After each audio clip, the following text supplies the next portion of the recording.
La séance est ouverte. Monsieur le Président Chassaigne, vous souhaitez faire un rappel au règlement. Vous avez la parole.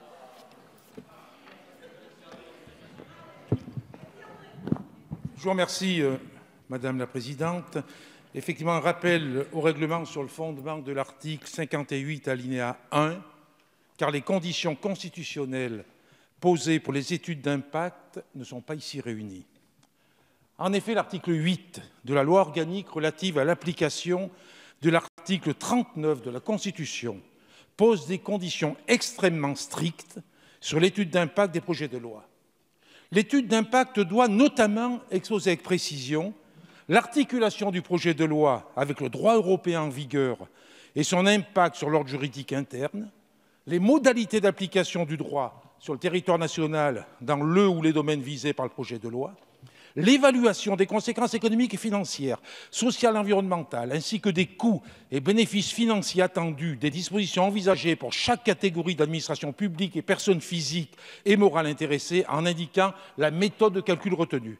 Les consultations qui ont été menées avant la saisine du Conseil d'État. Le projet de loi initial du gouvernement étant un projet de loi d'habilitation à légiférer par ordonnance, l'étude d'impact initiale précise que les différents impacts seront à développer à la lumière des contours définitifs de chacune des dispositions proposées, soit au moment de la ratification des ordonnances. Or, l'amendement 273 du gouvernement modifie le statut de l'entreprise SNCF pour en faire une société nationale à capitaux publics régie par le Code du commerce. Sur ce point, nous n'avons pas d'étude d'impact, alors que ce changement n'est pas sans risque pour l'avenir de l'entreprise et du service public.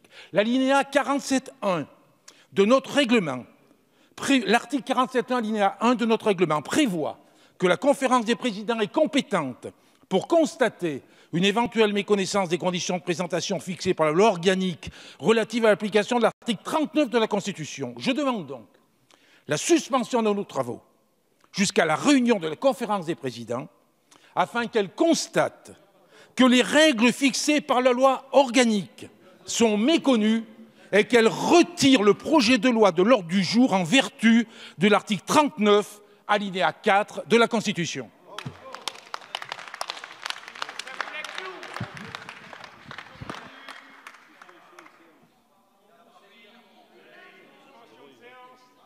Bien.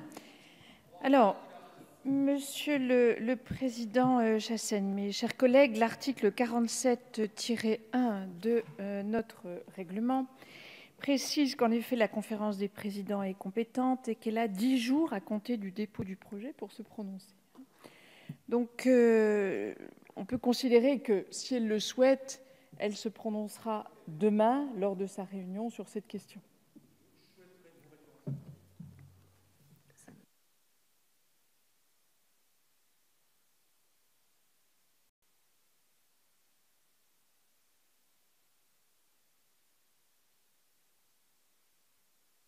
Bon, Monsieur le Président Chassaigne, si vous souhaitez une suspension, elle est de droit sur cette question, mais le débat, le délai est fort clos. Bien.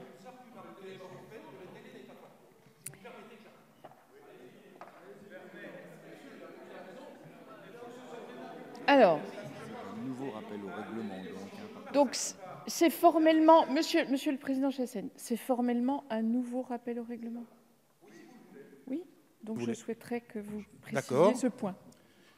Bon, vous appuyez effectivement sur le délai de 10 jours à compter du dépôt du projet.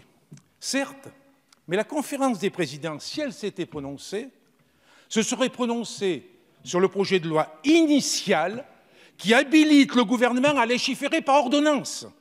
Je le rappelle, sur ce point, l'étude d'impact ne répond donc à aucune des conditions fixées par l'article 8 de la loi organique du 15 avril 2009, et pour cause, il s'agit, par définition, d'articles qui ne légifèrent pas. Rien donc, aucune évaluation des conséquences économiques, financières, sociales et environnementales sur la modification du statut de la SNCF dans l'amendement du gouvernement qui a été déposé il y a quelques heures seulement. Par exemple, sur l'obligation d'exposer les consultations qui ont été menées avant la saisine du Conseil d'État, l'étude d'impact précise, je cite, écoutez bien mes chers collègues, je cite, « Une concertation approfondie est en cours pour préparer les ordonnances avec les principales parties prenantes, notamment les représentants des voyageurs et des entreprises, les autorités organisatrices de transport, les organisations syndicales et patronales du secteur, ainsi que les opérateurs. Nous sommes donc hors des clous, convenez-en, Madame la Présidente. Nous sommes hors des clous sur toutes les conditions très strictes que j'ai déjà exposées. Nous ne pouvons continuer à bavasser comme si de rien n'était. Nous savons d'ores et déjà que nous discutons d'un projet de loi qui ne répond pas aux règles constitutionnelles élémentaires de l'article 39 de la Constitution. Cessons de nous ridiculiser. Il faut de suite cesser cette discussion afin que la conférence des présidents, seule compétente, j'insiste, seule compétente, constate que le dépôt de l'amendement 273 du gouvernement méconnaît les conditions fixées par la loi organique. Bien. Merci, monsieur le député. Alors, avant d'entamer la discussion, je voudrais rappeler qu'il n'y a pas d'étude d'impact sur les amendements, que le délai de 10 jours que j'évoquais porte bien sur le texte initial. Les dispositions réglementaires sont donc claires. Si vous souhaitez évoquer cette question en conférence des présidents, vous en aurez le loisir demain matin puisque nous siégeons. Elle est de droit, monsieur le député Chassaigne. La séance est suspendue pour 2 minutes. Non.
Bien, la séance est reprise. L'ordre du jour appelle la suite de la discussion. Monsieur Jumel. De toute façon, vous pouvez quand même dire que vous allez quand même appeler l'ordre du jour. Je vais tout de même finir l'appel de l'ordre du jour, si vous permettez. L'ordre du jour appelle la suite de la discussion du projet de loi pour un nouveau pacte ferroviaire. Alors, il y a un rappel au règlement du président Mélenchon. À quel motif ? Fondement du même article, Madame la Présidente, et comme je connais votre souci pour faire en sorte qu'une discussion ait lieu dans les meilleures conditions, je vous propose une mesure d'apaisement qui pourrait donner satisfaction éventuellement à mon... Mais oui, qui pourrait éventuellement donner satisfaction à mon collègue Chassaigne, qui est de bonne humeur et de bonne composition. Je vous propose que... écoutez, c'est pas dur. Nous n'avons qu'à tenir une conférence de présidence, séance tenante, ça prend 5 minutes. Et M. Durugy est dans le coin. Le président Jacob est là, il ne manque personne, donc on pourrait le faire. Et voilà qui réglerait notre divergence d'appréciation, parce que nous n'avons pas entendu de contre-argumentation après l'intervention du président Chassaigne. Vous avez donné une vision une vision, mais non, le président Chassaigne a raison de dire que les amendements qui viennent d'être introduits modifient la logique du texte. Voilà, je crois que c'est de bon sens ce que je vous propose. Bien. Merci, Monsieur le Président Mélenchon. Alors, la vision, c'est tout simplement l'article 9 de la loi organique que j'ai rappelé.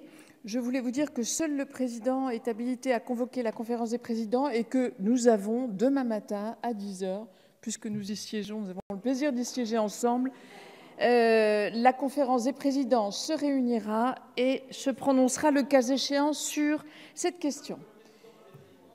Alors, je vois que le rappel au règlement a la faveur du groupe.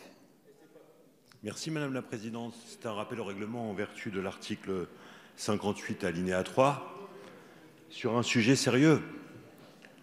Je me permets d'expliciter ce que notre président Chassaigne vient de rappeler brillamment.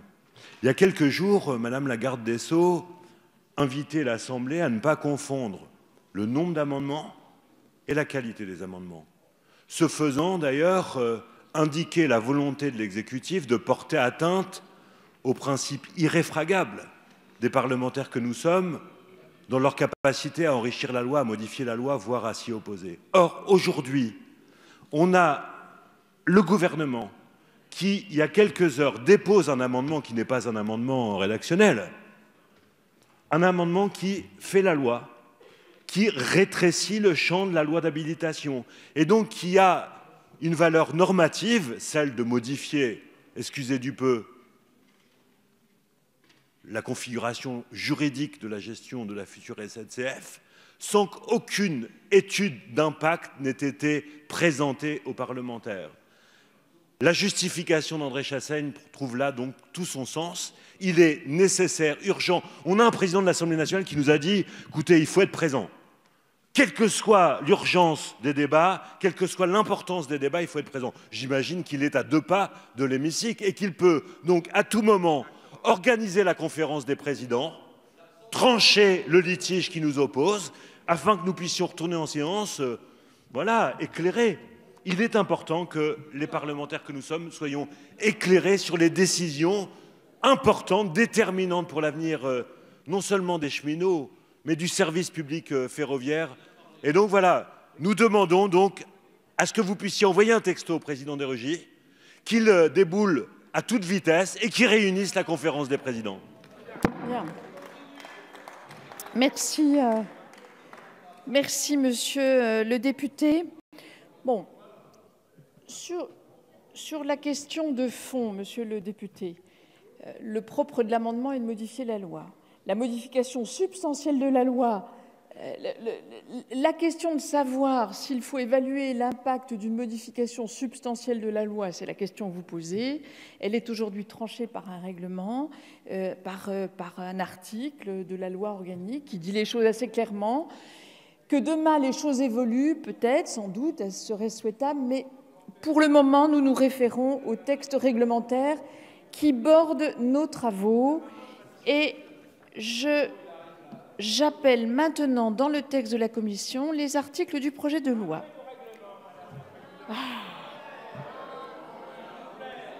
Bien, monsieur le député Vulfranc, le rappel au règlement est de droit. Vous avez la parole. Madame la Présidente, merci, et sans vouloir vous importuner outre mesure, mais il en reste pas moins qu'au titre... Attendez que je retrouve qu'au titre de... Non, car nous sommes dans une séance de votation. Dans une séance de votation où, effectivement, comme mes collègues l'ont rappelé, nous allons nous prononcer, effectivement, sur un amendement qui fait loi en lieu et place d'une ordonnance.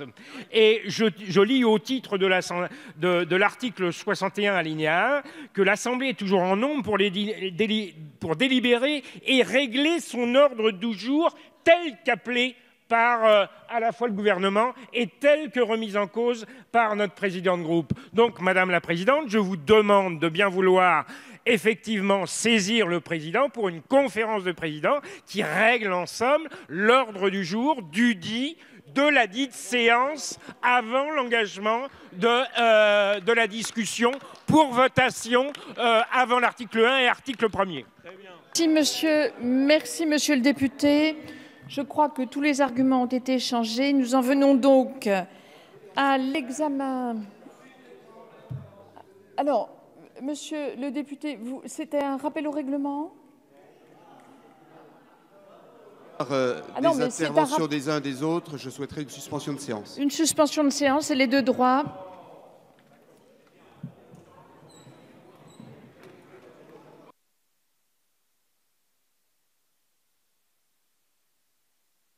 Deux minutes.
Bien, la séance est reprise. Alors, nous commençons l'examen des amendements, une série d'amendements identiques.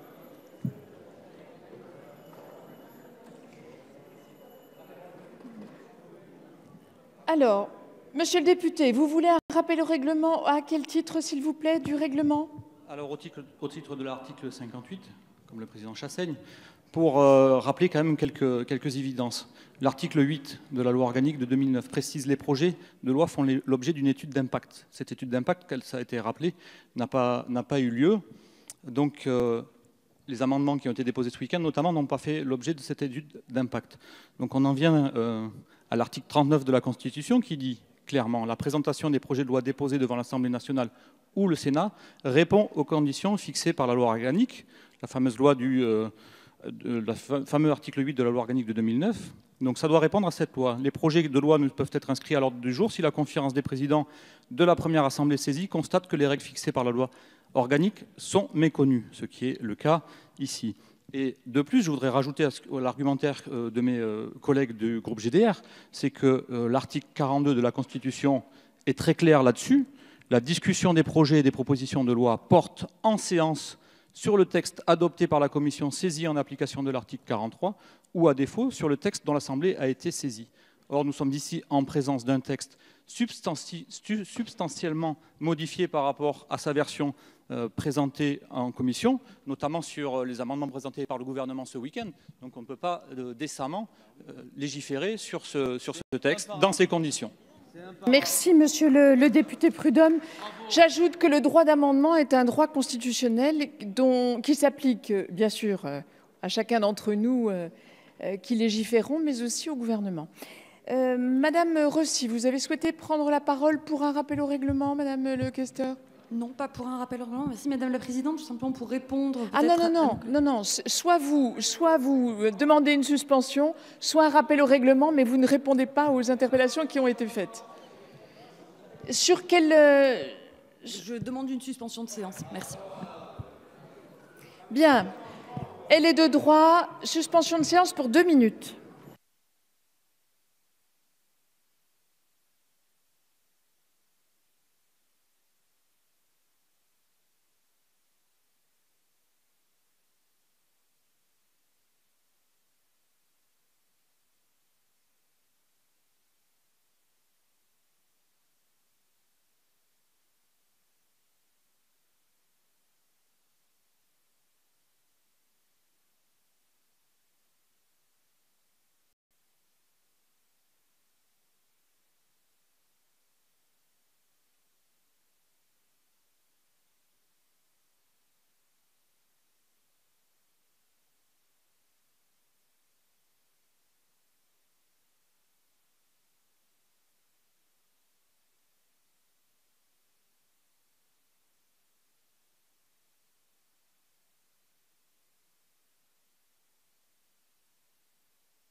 Chers collègues, je vous invite à regagner vos places.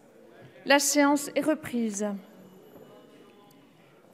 Monsieur le député, vous souhaitez faire un rappel au règlement?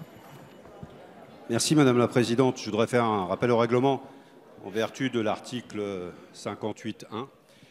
Sur le déroulement de la séance, j'entends bien votre proposition, mais je rappelle, même si tout le monde a le droit de déposer des amendements, nous sommes des députés et nous devons légiférer en connaissance de cause.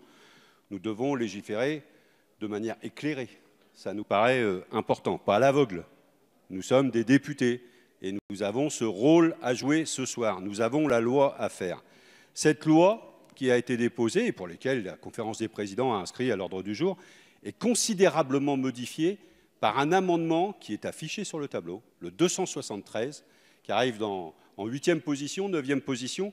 Et cet amendement, certes, il s'appelle amendement, mais dans sa nature, il modifie à lui tout seul le fondement de cette loi, puisqu'il modifie à lui tout seul la consistance de la SNCF.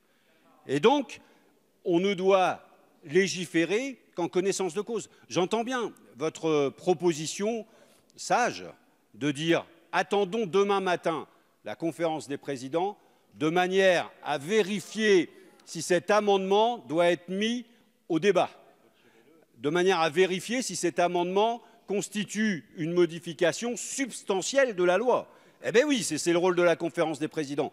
Et nous sommes prêts au niveau du groupe à dire discutons des 6 premiers. Discutons-en, mais arrêtons-nous au 273 en attendant que la conférence des présidents se réunisse. Ça laisse la discussion des 6 premiers au président de Rugy pour convoquer la conférence des présidents et ainsi on pourra continuer nos travaux. Mais il n'est pas possible de légiférer dans ces conditions-là. Merci, monsieur le député. J'entends que vous contestez cet amendement. C'est votre droit, il est légitime. Néanmoins, les arguments précédemment énoncés sont valables, y compris pour votre interpellation. Monsieur Jumel. Oui, Présidente. C'est un rappel au règlement, oui, monsieur Jumel. À quel titre, s'il vous plaît? Au titre du déroulé de la séance et des articles permettant aux parlementaires de sous-amender un amendement gouvernemental. Vous avez dit tout à l'heure, le gouvernement peut amender un texte et vous avez la possibilité de le sous-amender. Mais vous semblez ignorer le fait que lorsque l'amendement est gouvernemental, la capacité des députés à sous-amender ce fameux amendement gouvernemental est limitée, rétrécie. Or, on a un amendement substantiel qui détermine l'avenir du statut de la SNCF. Et vous privez le Parlement, avec ce cavalier gouvernemental, de la possibilité de discuter cela, d'amender cela, de modifier cela. Alors j'entends bien qu'ici, on envisage de s'asseoir sur la capacité des parlementaires à faire leur job, c'est-à-dire à faire la loi. J'entends bien qu'on voudrait supprimer un grand nombre de parlementaires. J'entends bien qu'on voudrait rayer de la carte un grand nombre de circonscriptions. Mais tant que la Constitution n'est pas modifiée, vous devez la respecter. Vous devez la respecter. Or, avec cet amendement gouvernemental, vous privez les députés que nous sommes de sous-amender un texte qui engage l'avenir de la SNCF. Et donc, voilà, je veux prolonger et je demande une suspension de séance pour vous permettre d'analyser ça, d'approfondir ça, de nous expliciter ça. Alors, monsieur Jumel, d'abord, plusieurs choses. Seul le président de votre groupe est habilité à demander une suspension de séance. Madame Rossi, vous avez demandé la parole. Je vous remercie, Madame la Présidente. Je voudrais faire un rappel au règlement en vertu de l'article 58.1 sur le déroulement de cette séance. Mes chers collègues, s'il vous plaît, un peu de calme, un peu de sérieux, un peu de cohérence. Madame la Présidente vous a fourni toutes les explications sur ces amendements qui ne modifient pas substantiellement ce projet de loi et qui ne nécessitent pas d'étude d'impact. Vous avez souhaité, vous vous êtes répandu sur bon nombre de plateaux télé ce débat. Il a lieu ce soir. Ce débat, loin du passage en force que vous dénonciez, donc ayons-le dans le calme et dans le respect de la représentation nationale. Donc faisons. Alors, les Français nous regardent ce soir, donc s'il vous plaît, procédons aux travaux parlementaires qui nous appellent ce soir sur cette réforme majeure. Merci. Merci, Madame la députée. Bien. Un ultime rappel au règlement. Oui, Madame la Présidente, l'article 58, alinéa 2, qui propose de reprendre les travaux si, manifestement, un parlementaire ou son intervention n'a aucun rapport avec le règlement, un fait personnel ou le déroulement de la séance, nous devons Monsieur le reprendre Président, les travaux. je vous interromps. Et Il n'appartient pas à l'un d'entre vous de diriger les débats.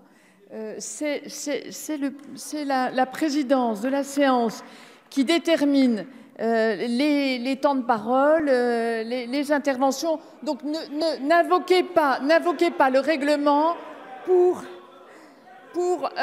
encadrer les travaux de la présidence. Chers collègues, chacun a pu s'exprimer et je propose que nous nous engagions à présent dans l'étude des amendements.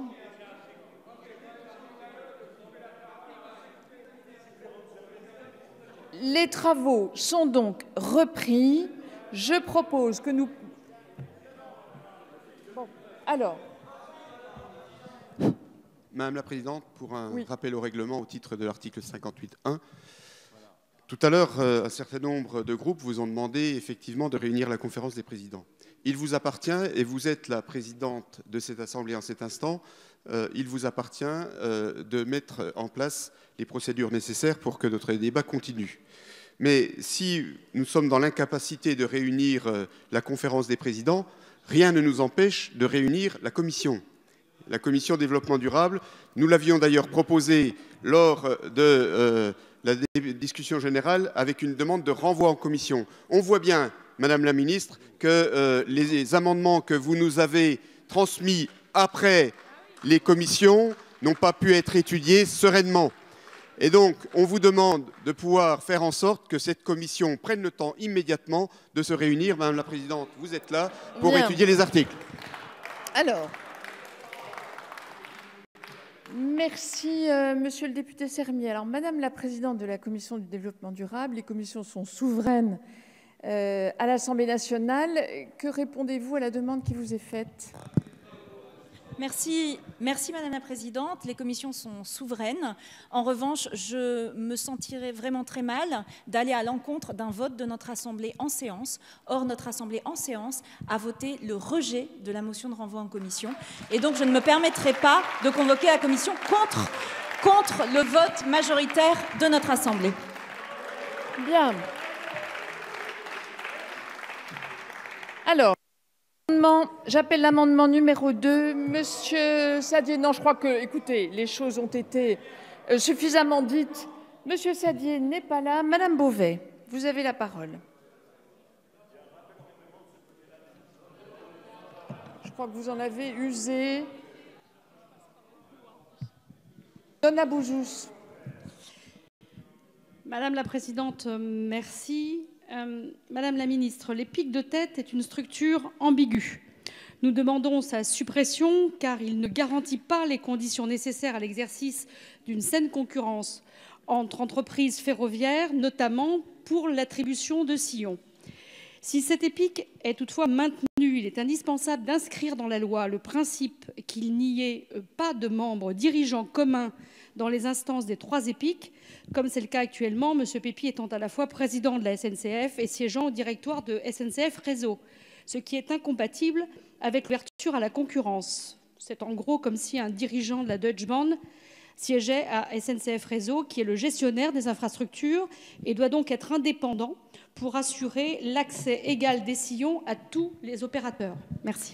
Merci, Madame la députée. Alors, l'amendement numéro 15... Monsieur Sermier, vous avez la parole. Oui, Madame la Présidente, Madame la Ministre, effectivement, l'organisation de la SNCF pose un problème dans son architecture. Les pics de tête étaient aujourd'hui une structure qui chapeautait 2 filiales, SNCF Réseau et SNCF Mobilité. Demain, d'après ce qu'on nous propose, ce sera toujours une structure qui aura comme filiale, certes non plus en EPIC, mais si j'ai bien compris les informations et les annonces récentes, en société avec capitaux publics. Donc on sera toujours quand même dans un lien très fort entre une structure qui chapeaute à la fois les réseaux, dont on a dit clairement que les réseaux devaient être du régalien, devaient être du ressort de l'État, avec un engagement extrêmement fort du gouvernement, parce que quand on a les réseaux, on peut avoir le maillage du territoire. Et de l'autre côté, une structure beaucoup plus souple, indépendante, transparente, parce que nous ne pourrons réussir l'ouverture du marché que s'il y a transparence et que si d'autres sont capables de pouvoir venir sur nos réseaux. Donc on voit bien aujourd'hui qu'il est nécessaire de préciser la chose et de faire en sorte qu'avec cet amendement numéro 15, nous supprimions la partie du titre du texte qui, en fait, ne permettra pas la transparence nécessaire, donc l'ouverture à la concurrence qu'a priori vous souhaitez de vos vœux. Merci, monsieur le député. L'amendement suivant, le 268, madame Lacroute. Oui, madame la présidente, merci. Alors, effectivement, cet amendement propose de supprimer les pics de tête. Donc, je vais dans le sens de mes collègues où on se retrouve à discuter d'un amendement, d'une proposition où finalement, dans l'article, dans l'amendement 273, vous allez nous proposer une modification de l'organisation et des statuts juridiques de la SNCF, un débat que nous n'avons pas eu, que nous découvrons là maintenant à cette heure, je dirais, un peu tardive. Et malheureusement, la commission du développement durable n'a pas pu examiner cette proposition que vous allez nous faire, qui est d'ailleurs bien floue. Et je vous rappelle, j'ai regardé le rapport de M. Spinetta et de l'ARAFER, qui chacun s'accorde à dire que le rôle et le positionnement de EPIC et SNCF est actuellement peu défini et risque d'engendrer des conflits d'intérêts, manque de transparence et des comportements discriminatoires.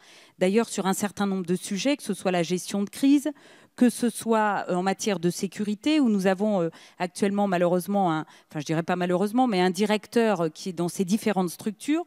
Et vous allez là, au travers de la proposition, vous ne définissez pas précisément quel va être le rôle de chacun. Donc on reste dans un flou, je dirais, artistique entre le rôle de chacun des dirigeants de ces structures.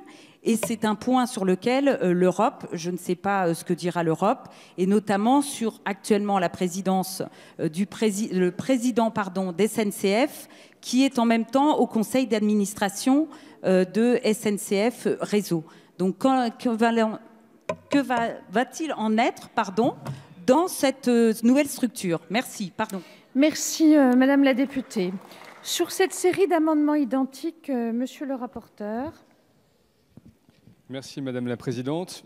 D'abord, vous rappelez que la structure de tête en elle-même n'est pas contraire au droit européen, qu'en revanche, la structure SNCF Réseau, donc le gestionnaire d'infrastructure, fait d'ores et déjà office en tout cas, à son encontre, est prise une procédure d'infraction de la Commission européenne, ce qui fonde, quoi qu'il en soit, la nécessité de revoir le statut juridique des différentes entreprises qui composent le groupe SNCF pour à la fois garantir la conformité au droit européen et s'assurer que le gestionnaire d'infrastructure assure un accès équitable et non discriminatoire aux entreprises ferroviaires. Donc pour toutes ces raisons, avis défavorable dans la mesure où la structure sera présentée par l'amendement gouvernemental que vous avez annoncé, le numéro 273. Merci, monsieur le rapporteur. Madame la ministre, l'avis du gouvernement, s'il vous plaît. Oui, merci, madame la présidente. Indépendamment de l'amendement 273, et la logique reste la même, je pense qu'on porte deux projets différents pour le système ferroviaire. Vous portez un projet dans lequel il y a une séparation entre, d'une part, le gestionnaire d'infrastructure et, d'autre part, la partie entreprise ferroviaire, alors que le gouvernement, et on pourra avoir le débat à l'occasion de la présentation de l'amendement 273, souhaite avoir une entreprise plus intégrée, un groupe industriel plus intégré, évidemment, ceci dans le respect des règles européennes et dans le respect de la séparation et du respect de la concurrence équitable, de l'accès transparent et non discriminatoire du réseau, ce qui est le modèle d'autres entreprises ferroviaires et d'autres groupes ferroviaires en Europe. Donc, avis défavorable sur la suppression d'une structure de tête qui va à l'encontre de ce que souhaite le gouvernement pour une vision plus intégrée du secteur ferroviaire. Merci, madame la ministre. Monsieur Sermier. Oui, madame la ministre, le rapporteur nous a dit tout de suite que les pics de tête n'étaient pas contraires au droit européen. Nous allons, avec le système que vous proposez, nous allons aller vers l'exemple allemand. Est-ce que vous pouvez nous confirmer que la Commission a donné son aval sur le système allemand tel qu'il est aujourd'hui et s'il n'y a aucune contre-indication? Oui, Madame la Ministre. Oui, Monsieur le député, il y a beaucoup d'échanges qui sont intervenus entre la Commission et les autorités allemandes sur ce système d'organisation. Donc il y a une longue jurisprudence sur ce qui est possible et pas possible. Donc bien évidemment, on saura tirer parti de toute cette jurisprudence. Merci. Merci, Madame. Je vous confirme que la Commission s'est prononcée favorablement sur l'organisation allemande, compte tenu d'un certain nombre de précautions qui ont été ajoutées ou qui ont été complétées au fil des années. Merci, Madame la Ministre. Monsieur le Président Mélenchon, vous souhaitez prendre la parole? Merci, Madame la Présidente. Je voudrais souligner le caractère absolument chaotique de cette discussion. Nous avons un plan en 8 articles et nous voici, avant l'article 1er, en train de discuter de l'organisation générale de l'entreprise. Tout ça, on nage, c'est fou, quoi. Et vous posez une question, chers collègues. Je comprends, grâce à la ministre, de quoi vous parlez exactement. Vous proposez un modèle, la ministre vous répond par un autre. Ni l'un ni l'autre ne font autre chose que de nous parler de structure juridique. Et à aucun moment on ne comprend quel est l'intérêt du point de vue du service d'avoir d'abord, si vous voulez bien, séparé le réseau de l'exploitation, version Guesso, à aujourd'hui passer à autre chose, qui est de dire « Ah mais non, il faut les rapprocher » dans une entité où ils restent distincts, mais où il y a un chapeau par-dessus. À quoi est-ce que tout ça sert du point de vue de la circulation des trains? Est-ce que le train va circuler plus vite, mieux, plus sûrement après qu'avant? C'est quand même ça la discussion. Si on parle de pacte ferroviaire, le reste est un jargon technocratique absolument inécoutable. Et vous venez de dire, madame, que les précautions que demande la Commission, c'est toujours la même. Faites ce que vous voulez, faites 4, 5, 6, 7, 8 entreprises. Si ça vous amuse, dit la Commission, à une condition, que la concurrence soit respectée. C'est tout ce qui les intéresse. Alors maintenant, on attend d'entendre pourquoi la concurrence fait rouler mieux les trains et dans quelles conditions elle permet de réaliser un meilleur service pour la population. Ce n'est pas vrai. Le train de 8h01, ce sera le train et il n'y aura pas de concurrence parce qu'à 8h01, il ne passe qu'un train sur ce fuseau horaire. Et à 8h05, il en passe un autre et à 8h10, il en passe un autre. Donc la concurrence est une vue de l'esprit qui n'existe pas en termes de transport. Sauf si on fait comme les Anglais en disant ben, écoutez, si vous voulez que ça vous coûte moins cher, levez-vous à 4h du matin, prenez le train de 5h parce qu'il vous coûtera moins cher que celui de 8h. Sauf que le travail commence à 9h et pas à 7h. Merci, monsieur le député. Monsieur Chassaigne, vous avez demandé la parole.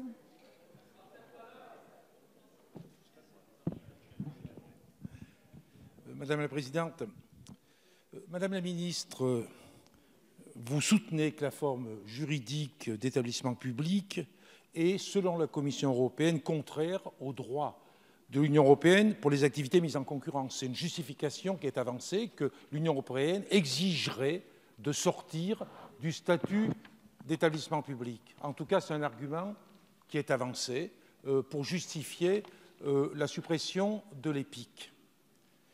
Or, cette lecture qui est initiée par la Commission européenne à propos de l'établissement public d'un EPIC a été régulièrement contestée par les pouvoirs publics français. Ce qui veut dire que si ici, quelqu'un avance cet argument que ce n'est pas conforme à la réglementation européenne que de maintenir un EPIC, c'est contesté depuis des années par les gouvernements successifs, et y compris par la SNCF d'ailleurs, qui a été mise en cause là-dessus. Deuxième élément que je voudrais développer très rapidement, Madame la Présidente, c'est que ce n'est pas anodin. Le fait de supprimer l'EPIC, ce n'est pas anodin. Et je voudrais citer ce que disait le président de la République, François Mitterrand, en 1983, quand il y a eu la transformation juridique de la SNCF. Ben voilà le type d'argument imbécile. On dit on est en 2017, oui, mais n'empêche que sur... Écoutez, je suis coupé par une personne qui ne veut pas que je m'exprime. Est-ce que je peux continuer à m'exprimer sans problème? Mais vous le pouvez, Monsieur le Président Chassaigne. Je n'ai pas l'habitude, en ce qui me concerne, de couper la parole aux autres. Le président Mitterrand disait que la transformation en EPIC n'est pas une simple formalité. Et il développait 2 points. Il disait, elle consacre un service public. Elle consacre un service public. Et il disait, elle rend possible la démocratisation de sa gestion en offrant aux cheminots, par la création d'un comité d'entreprise et par leur représentation au conseil d'administration, des facultés accrues. Elle définit le nouveau cadre des relations entre l'établissement public et l'État au travers d'un cahier des charges. On voit bien que le renoncement au statut d'EPIC a d'autres causes que le droit de la concurrence. Monsieur Jumel. Le modèle de ce gouvernement,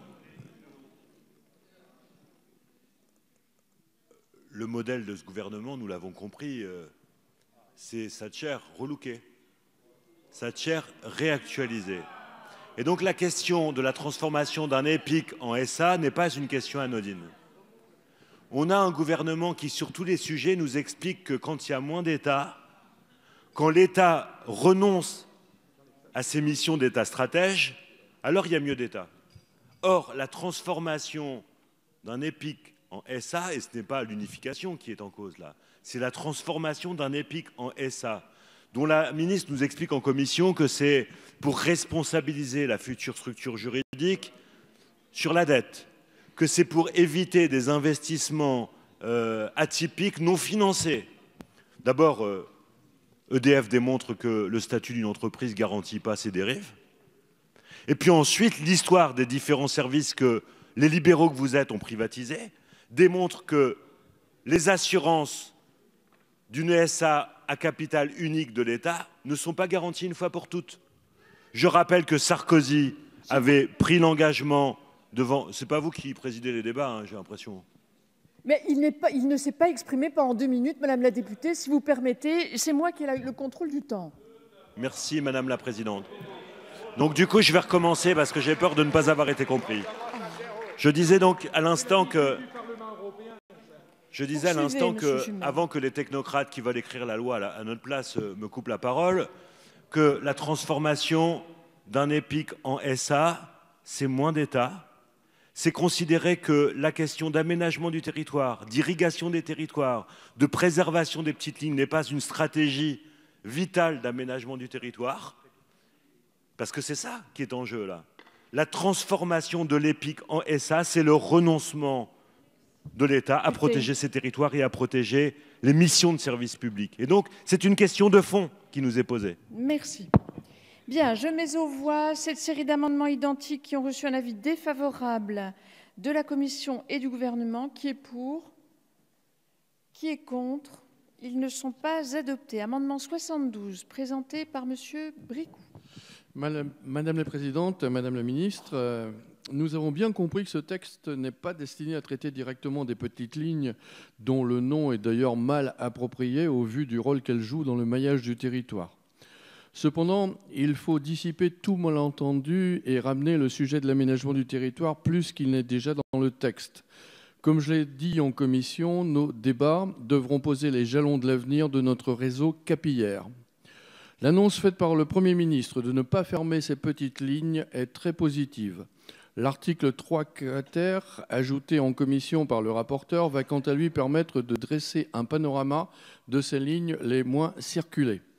Mais il convient dès à présent de leur assurer un avenir à moyen et à long terme, notamment dans le cadre de l'ouverture à la concurrence. C'est pourquoi je vous propose d'ajouter dans le Code des transports l'objectif de maintien des petites lignes dès lors qu'elles contribuent à l'aménagement et au développement des territoires. Cet objectif s'inscrit dans la cohérence et le bon fonctionnement du système ferroviaire.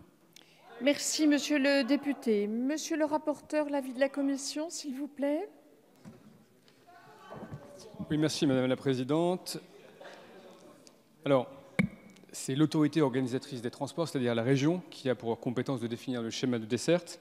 Vous avez fait référence à l'amendement qui a été adopté et qui prévoit le rapport pour faire ce qui n'existe pas, c'est-à-dire un diagnostic précis, technique, de l'état du réseau et de la circulation de ces lignes dites peu fréquentées.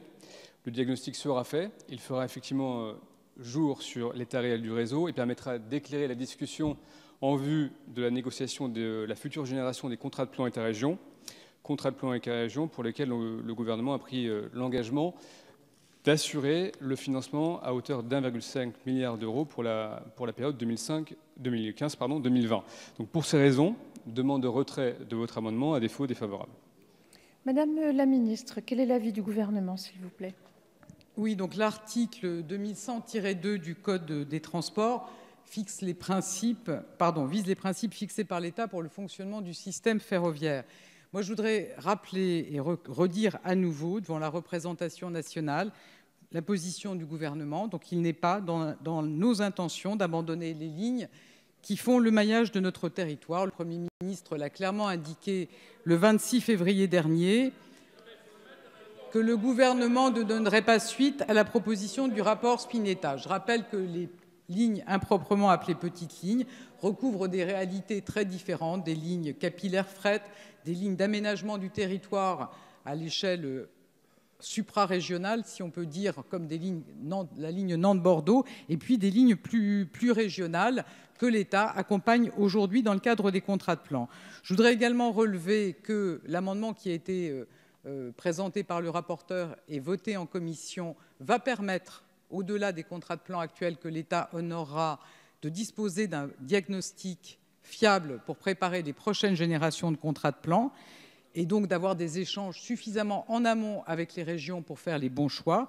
Et quoi qu'il en soit, il est déjà prévu dans cet alinéa 6 que le réseau ferroviaire doit satisfaire aux objectifs d'un aménagement et d'un développement équilibré du territoire et garantir l'égal accès aux services publics. Donc je pense que votre préoccupation est d'ores et déjà satisfaite. Je vous propose donc le retrait de l'amendement ou à défaut avis défavorable.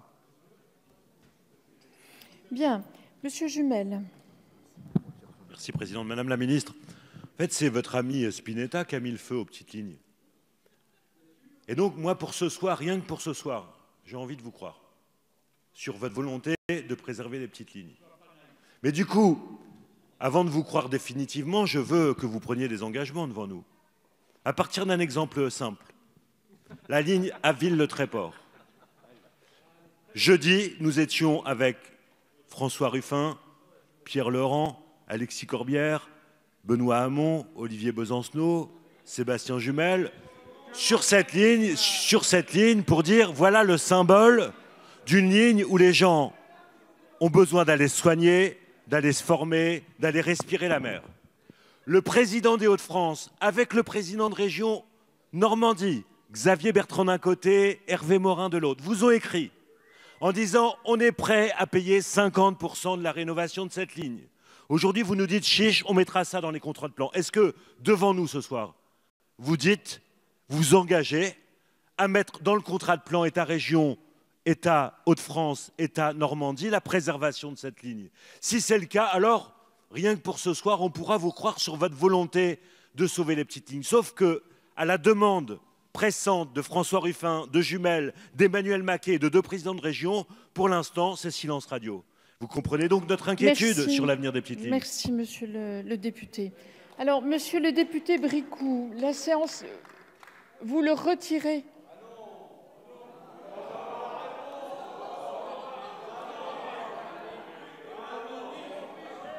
Il peut être... Bien. Alors, vous avez loisir de reprendre cet amendement. Donc, c'est la volonté du groupe Les Républicains.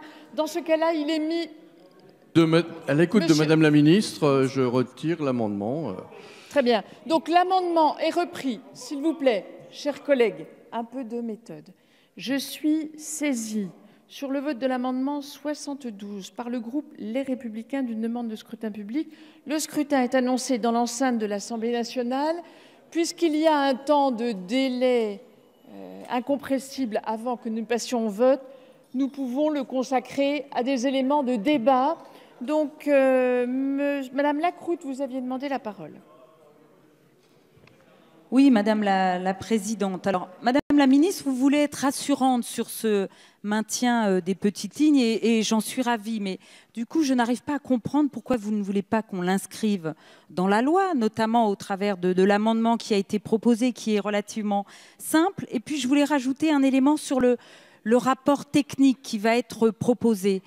vous ne pensez pas qu'un rapport technique, enfin, à mon sens, il n'est pas suffisant. Il faut qu'il y ait un volet socio-économique sur l'état de ces lignes. Si vous souhaitez qu'après les régions puissent débattre avec vous dans le cadre des CPER, il faut bien qu'on ait un volet économique sur l'état de ces lignes.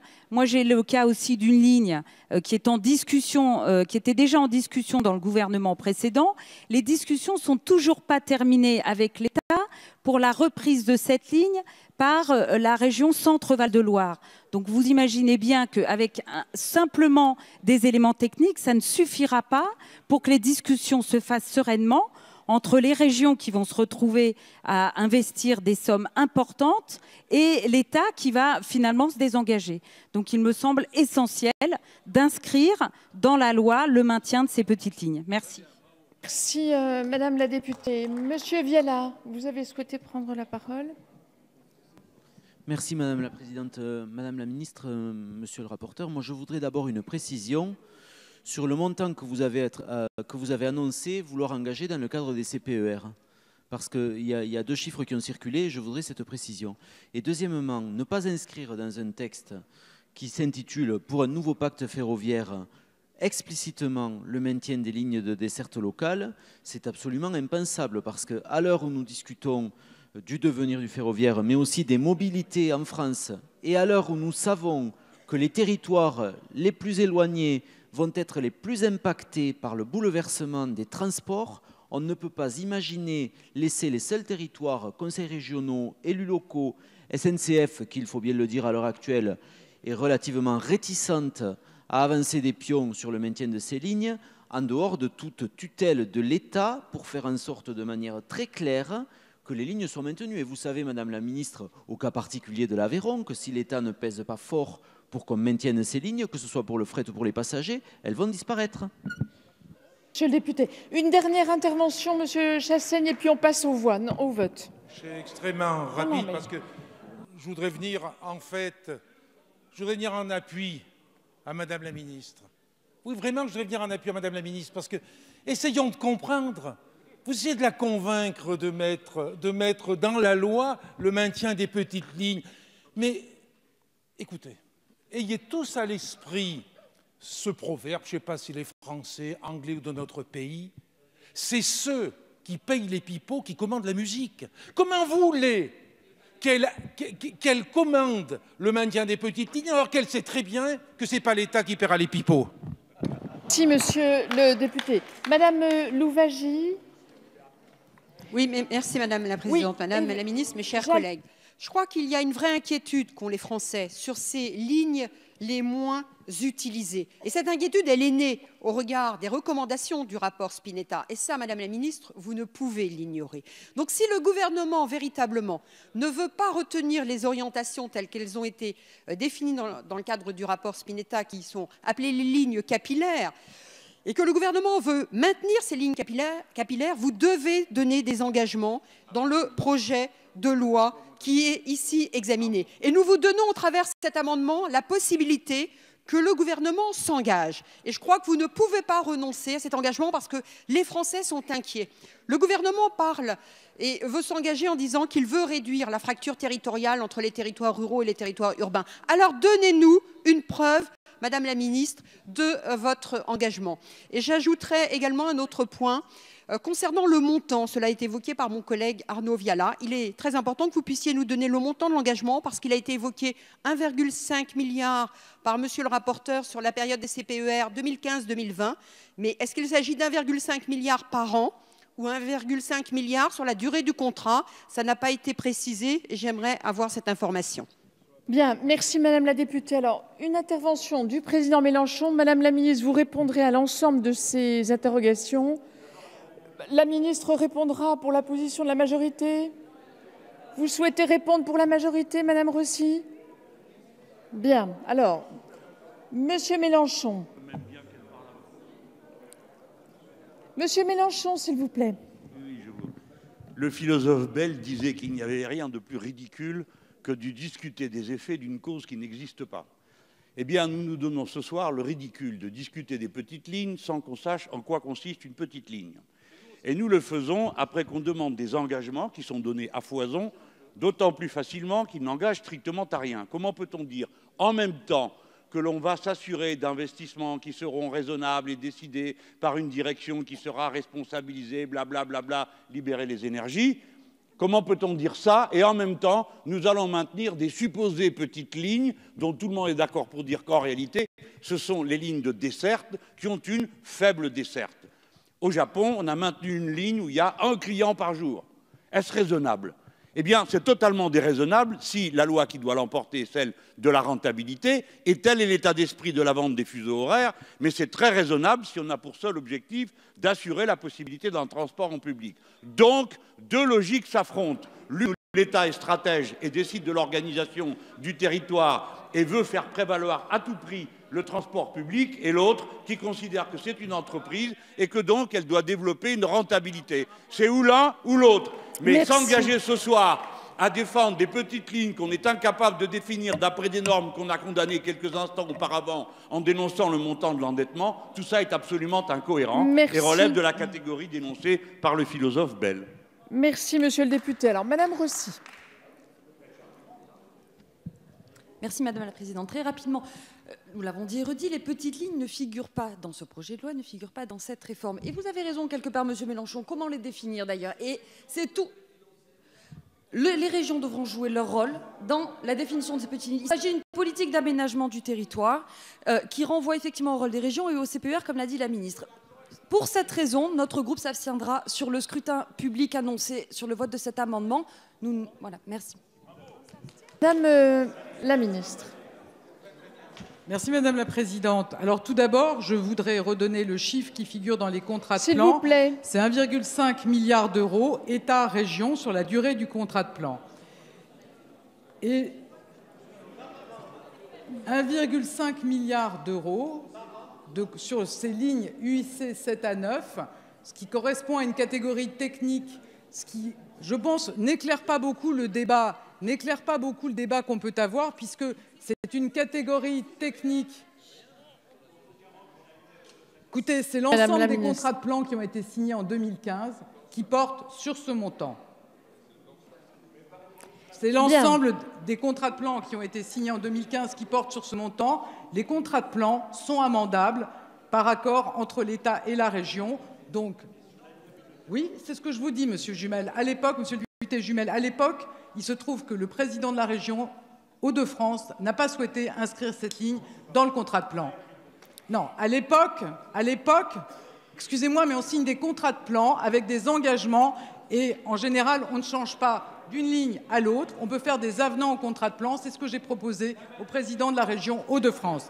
C'est ce que j'ai proposé au président de la région Hauts-de-France. Merci Madame la ministre. S'il vous plaît, vous laissez Madame la ministre s'exprimer. Je suis particulièrement sensible aux problèmes de mobilité dans les territoires, ce qui va au-delà de l'enjeu des petites lignes ferroviaires, y compris les 80% du territoire qui ne sont pas aujourd'hui couverts par des autorités organisatrices, 80% du territoire qui ne sont pas couverts par des autorités organisatrices, qui accueillent 30% des Français, qui n'ont pas de ligne ferroviaire, qui n'ont même pas de service régulier, qui n'ont aucune alternative à la voiture particulière. Donc c'est bien ces enjeux dont on aura à s'occuper dans le cadre de la loi d'orientation des mobilités. S'agissant des critères socio-économiques, moi je pense que ces critères socio-économiques sont toujours réducteurs et je pense qu'il faut faire confiance à l'intelligence des territoires, à l'intelligence des élus pour faire les bons choix au bénéfice des habitants de chacune des régions. Je vous remercie. Merci Madame la ministre. Nous allons maintenant procéder au scrutin. Je vais donc mettre aux voix l'amendement 72, dont je rappelle qu'il a reçu un avis défavorable de la Commission et du Gouvernement. Un avis défavorable. Le scrutin est ouvert.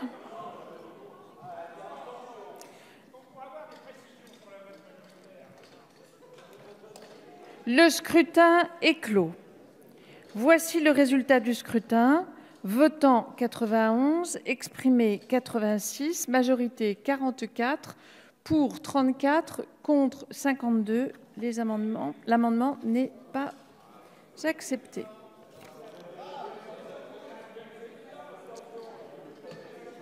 Nous en venons à l'amendement 103. Monsieur Vulfranc, vous avez la parole. La WIP n'a pas été suivie, c'est pas bien ça. Moi, on me fait un bloc. Bien, Madame la J'allais dire Madame la Marquise, mais non. J'aurais tout entendu, Monsieur le Président. Excusez-moi, Madame la ministre, Présidente. Madame la Marquise. Voilà. Bien. Bien. Deux amendements donc, qui viennent là avant l'article 1er, dont on se demande bien à la limite ce qu'ils font là. Mais tout ça pour vous dire en introduction de ces deux amendements que c'est quand même un comble d'être contraint de déposer des amendements pour évaluer régulièrement les conséquences de cette réforme que ces promoteurs présentent comme historique. Ni à l'échelle nationale, avec l'amendement que je vais présenter tout de suite pour un rôle renforcé du Haut Commissariat au transport ferroviaire, ni à l'échelle locale, avec celui qui va suivre sur la reconstitution des comités de ligne. Les deux amendements que nous proposons, à l'instar d'autres groupes, eh bien, sont à même d'introduire un peu de démocratie à la fois nationale et locale pour jauger l'évaluation de votre réforme. Alors pour en venir à celui-ci, c'est donc le Haut Commissariat au transport ferroviaire qui réunit un certain nombre de partenaires à la fois au niveau national, de chargeurs et de représentants associatifs et d'usagers. Eh bien, nous vous demandons tout simplement, sur ce Haut Commissariat qui est censé prononcer un certain nombre d'évaluations sur les politiques publiques en matière de transport ferroviaire, qu'il nous rende chaque année de quoi nous faire une opinion sur l'évaluation de la politique mise en œuvre par votre réforme. Merci, Monsieur le député. Quel est l'avis de la Commission, Monsieur le rapporteur? Oui, demande de retrait pour cet amendement. Monsieur le député Vulfranc, il me semble que le Haut Comité du système ferroviaire n'a pas tout à fait brillé par son activité ces dernières années depuis sa création en 2014 et qu'il me semble qu'un tel rapport relèverait plutôt du gouvernement. Donc pour ces raisons, demande de retrait. Bien, Madame la Ministre, quel est l'avis du gouvernement? Oui, même avis. En fait, le Haut Comité ne dispose pas de moyens propres d'évaluation et par contre, l'exécution des contrats entre l'État et le groupe public fait l'objet de rapports d'exécution qui sont transmis au Parlement. Il me semble qu'on est dans le cadre des pouvoirs de contrôle du Parlement qui pourra avoir en effet un point sur l'évolution du service public ferroviaire. Donc retrait et à défaut défavorable. Monsieur le député, vous le maintenez, vous le retirez? Bien sûr, Madame la Présidente, mais je note que parallèlement, non, mais nous aurons... vous le maintenez ou vous le retirez? Oui, monsieur? oui, bien sûr, Madame la Présidente. Vous le maintenez? Oui. Très bien. Oui, je le maintiens, oui. Non, mais ce n'était pas explicitement dit. Bien, s'il n'y a pas de demande de prise de parole, je mets aux voix l'amendement 103 qui a reçu un avis défavorable de la Commission du gouvernement. Qui est pour? Qui est contre? Il n'est pas adopté. L'amendement 108, Monsieur Vulfranc. Mais là, par rapport à notre demande de réintroduction de la disposition de la loi SRU relative à la création des comités de ligne qui ont été supprimés en 2010. Et lorsqu'on sait effectivement, et ça traverse évidemment dès le départ les travaux de notre Assemblée, à quel point la question de l'amélioration du service est au cœur de nos débats, et en premier lieu la préservation des lignes capillaires dans nos régions, eh bien, il nous semblerait tout à fait légitime d'ouvrir droit à la reconstitution de ces comités de ligne afin que les usagers, les agents de la SNCF et les partenaires décideurs sur ces lignes eh bien, puissent échanger quant au service public rendu sur les lignes en question. Merci. Sur cet amendement, Monsieur le rapporteur, l'avis de la Commission? Oui, l'avis de la Commission est défavorable dans la mesure où votre amendement crée une possibilité que par ailleurs de nombreux comités de ligne existent et qu'il est donc, à notre sens, inutile de l'inscrire dans la loi. Avis défavorable. Madame la Ministre, l'avis du gouvernement. Oui, je pense qu'il est très important d'impliquer les parties prenantes à la définition et à la mise en œuvre des politiques de mobilité par les autorités organisatrices. Mais en l'occurrence, la rédaction que vous proposez, d'une part, ne semble pas prendre en compte le rôle des régions en tant qu'autorités organisatrices, et d'autre part, propose d'associer les représentants du groupe public ferroviaire, ce qui, dans un contexte d'ouverture à la concurrence, dont j'ai bien compris que vous ne le souteniez pas, mais qui risque néanmoins d'être voté par l'Assemblée, ne me paraît pas approprié. Donc je vous propose le retrait de cet amendement au profit de l'amendement 29 qui pourra être rectifié pour transformer une obligation en possibilité. Bien. Retrait et à défaut avis défavorable. Monsieur le député Vulfranc, vous le retirez, vous le maintenez? Non, monsieur, vous êtes l'auteur de l'amendement. Vous le maintenez ou vous le retirez? Vous le maintenez. Alors, monsieur Jumel. Oui, parce que ce n'est pas un amendement technique. Hein. Toute la semaine dernière, les éléments de langage ont été distribués aux ministres et aux membres de la majorité pour tenter à longueur d'onde d'opposer usagers et cheminots. Chaque phrase commençait par « je pense aux 4 millions d'usagers qui n'ont pas pu prendre le train ». Et même moi, je pense aux usagers tous les jours. Je pense aux usagers qui ont été percutés par vos politiques libérales, celles que vous avez mises en place dans d'autres responsabilités. Et cet amendement vise à faire la démonstration que quand on prend le soin d'associer usagers et cheminots, usagers et élus, sur l'avenir d'une ligne, eh bien, ils ont des propositions intelligentes à formuler. Et souvent, ce sont des propositions de nature à améliorer le service public, à consolider le service public et non pas à l'affaiblir. Et si on a oublié d'associer les régions dans cet amendement, sous-amender l'amendement, rajouter les régions, et nous voterons l'amendement que nous avons présenté, ainsi sous-amendé par le gouvernement. Bien, merci monsieur le député. Je mets aux voix l'amendement 108 qui a reçu un avis défavorable de la commission du gouvernement. Qui est pour? Qui est contre? Il n'est pas adopté. Nous en venons